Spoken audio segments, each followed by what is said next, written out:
What's going on?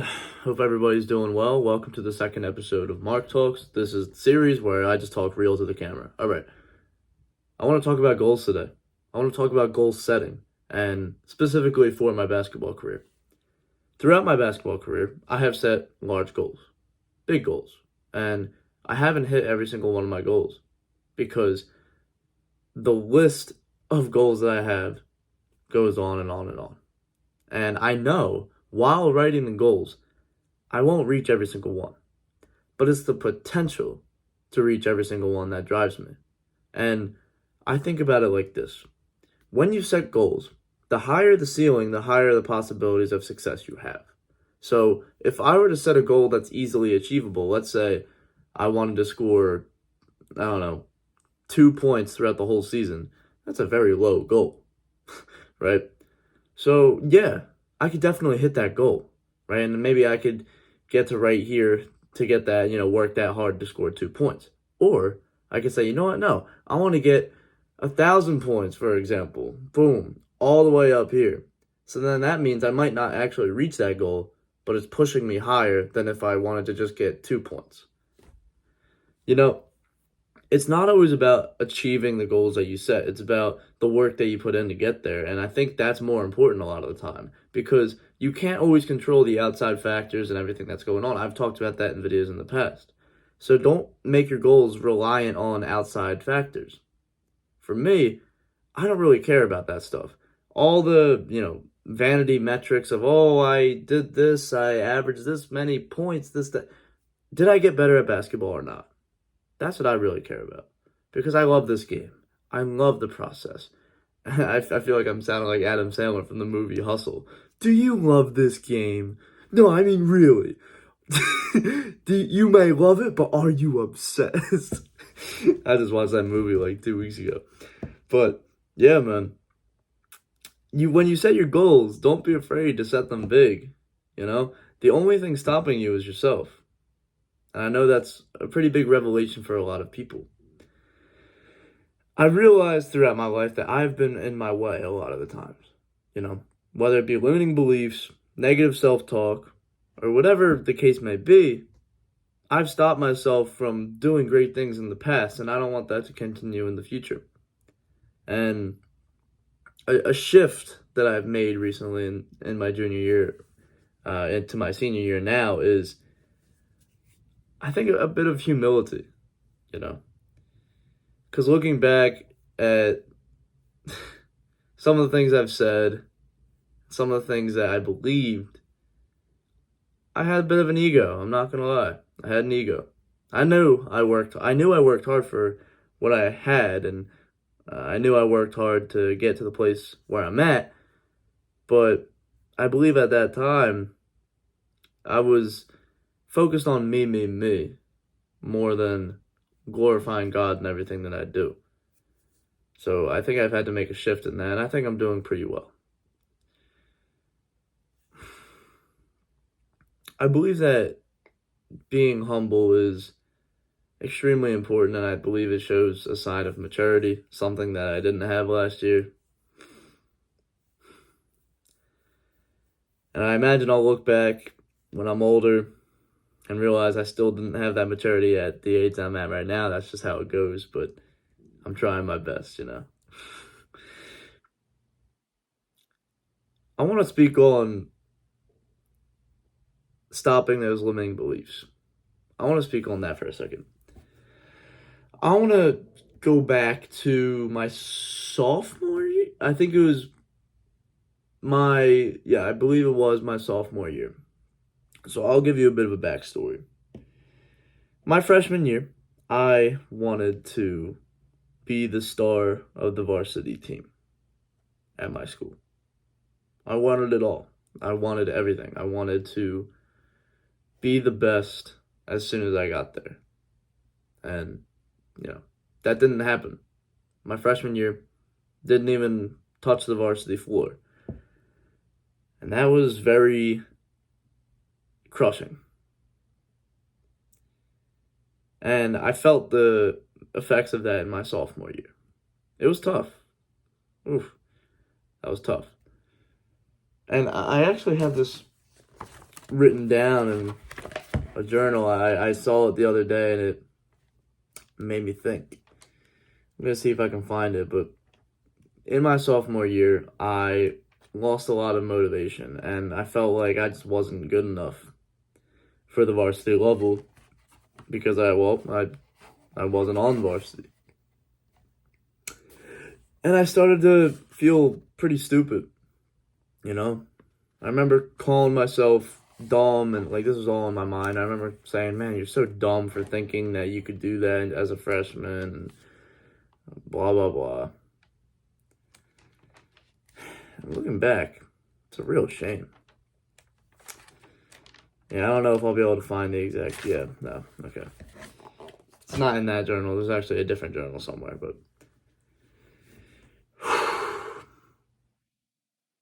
it's tough to deal with not reaching those goals sometimes, especially when you don't have the right mindset going towards it.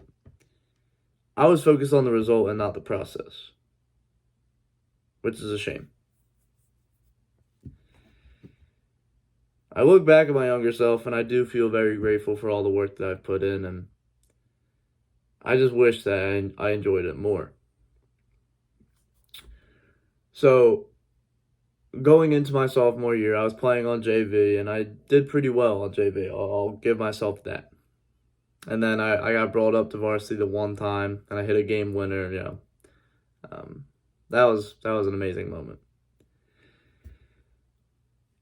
After that, I was a junior in high school. And I'll never forget the feeling that I had in our first scrimmage for varsity. My first scrimmage was at this gym that was very small, but it had a lot of people in it. And it was loud. It was probably the loudest gym I've played in up until that point. I mean, because, come on, like, there's not very loud gyms for JV most of the time, right? So playing in that gym prepared me for what I was going to go through in the regular season. And I remember in that moment feeling unprepared, like, oh my gosh, I was overwhelmed. And I had a talk with my coach, well, one of my coaches. And I remember what he said to me really stuck with me that day. I told him, Coach, I've been so nervous before games, like I've been feeling sick, you know? This is around maybe the third scrimmage, the final scrimmage before the regular season. I said, I've been feeling sick before games. Like, I'm so nervous, Coach. I remember he said to me, he said, Mark, everybody's nervous before their first games. I was. And as you get older, the more you play, the more experience you get, the less you'll feel nervous. And I didn't really believe him in that moment because I was like, no, like, won't this just, like, stay? But, you know, as truth would prevail, the more games that I played, the more comfortable I got. And I also believe that since I've worked so hard, I trusted in my abilities more and more because I'm prepared. I believe confidence is preparedness. So the more you prepare for something, the more confident you will be in your abilities to succeed. So my remedy for feeling nervous before games is to work as hard as you can beforehand. Do the work off the court so that when you're on the court, you feel ready.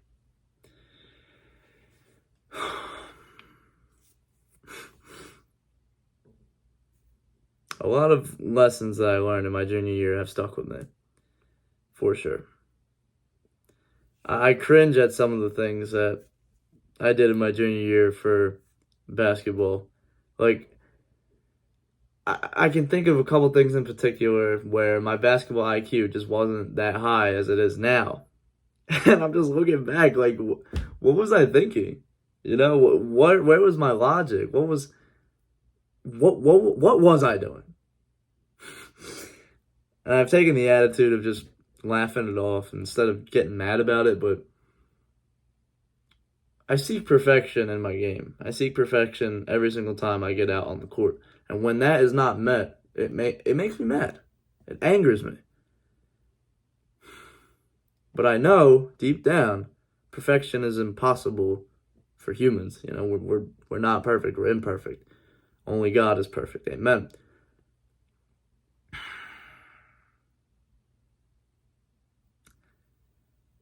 But I think for whatever reason, having this idea of perfecting my game, getting to a point where I have no flaws in my game, for whatever reason, is motivating. For whatever reason. I think it's all about the possibility, you know? Doing the impossible is something that I've always strived to do. And being who I am, I'm not exactly the most genetically gifted basketball player, I'm not the fastest, can't jump the highest, you guys know. And I'm, 5'8", 5'9" on a good day. And so I look back at what I've accomplished so far, and I don't give myself credit for what I've done. I usually just shrug it off because I'm like, yeah, okay, that's cool and all, but I haven't reached my peak yet. And I'm starting to realize that the moment I get to the peak, I have a feeling that, like, maybe this is just a fear, but irrational fear, but I have this fear that I'll get to my peak and I'll just say, now what? There is no such thing as a peak when you're striving for perfection, when you're striving for any amount of success. Because you're always going to raise the bar higher once you get to a certain point, because you're always going to want more and you're never going to be satisfied. Damn, that was a bar. I'm not going to lie, that was a bar. But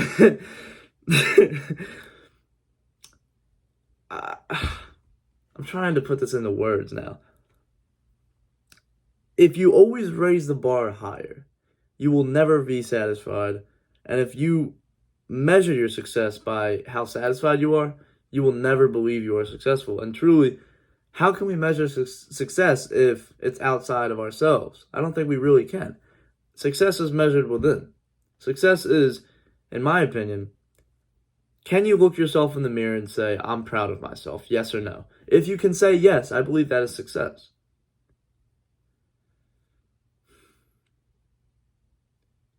And more, I'm starting to look at myself in the mirror and just try to say, I am proud of myself, but it's hard. For whatever reason, for me, that's always been a struggle of mine, is to be proud of what I've done and to appreciate what I've done. Because in my opinion, all I can think about, is I haven't done enough. I can always work harder. I can do this. I can do that.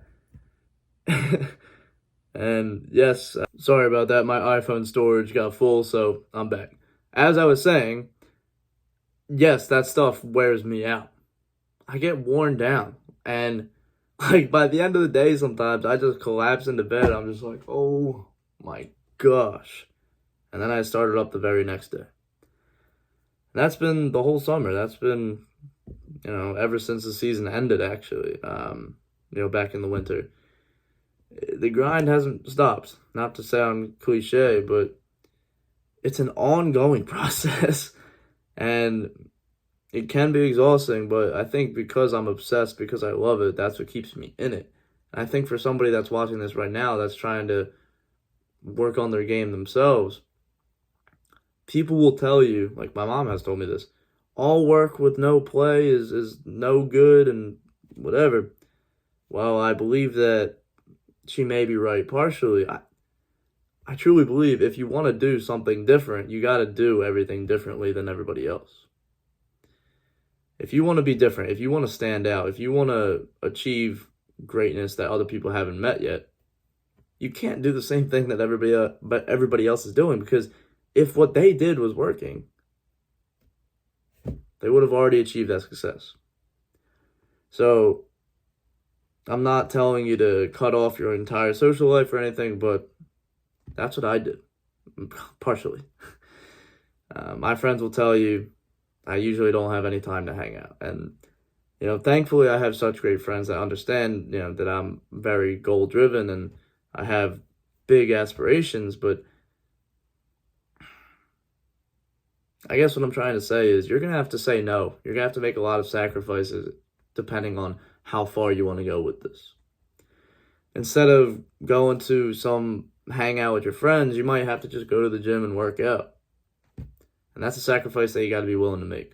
And I'm telling you right now, it's not like the movies where there's intense music playing and there's camera angles and zooms and this, that, and the other. And, while you're working out, it's quiet, bro.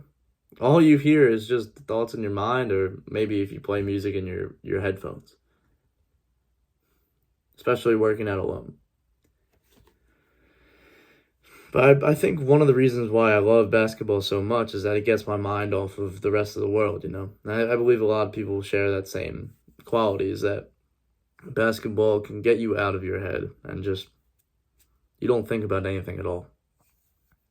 I think that's the beauty of the game. The only thing you think about is basketball.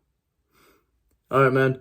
If this video provided some value to you, please subscribe to the channel. I have other basketball content on here. As always, keep God first. Good luck, bro. I'll see you, man.